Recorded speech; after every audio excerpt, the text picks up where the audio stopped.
Mga po guys, ito guys, magkakabit tayo ng mirror guys ng closet.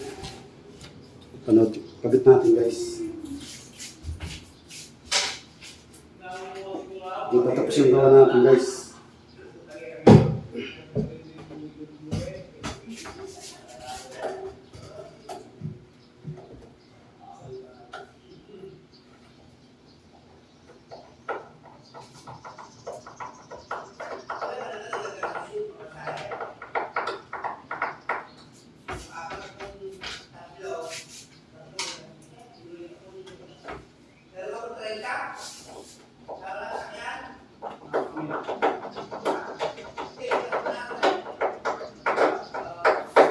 Ayan guys, napakita na natin guys, oh.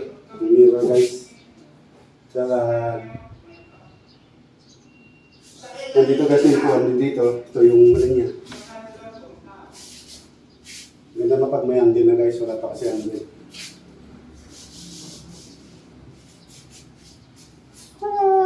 Yun lang guys.